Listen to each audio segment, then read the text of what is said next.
4 fun facts about Inside Out 2 na hindi mo alam. Una, alam mo ba? Ang mga emotions sa Inside Out 2 ay nabubuhay na parang tayo.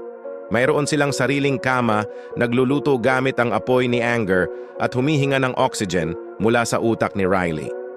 I can't breathe. I can't breathe. Pangalawa, bagong obsession ni Riley.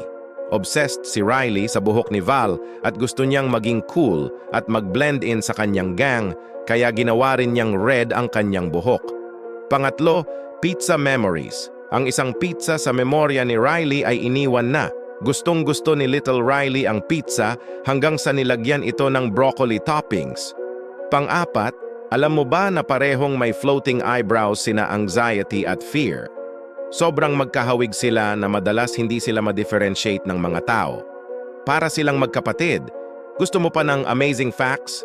Hit that follow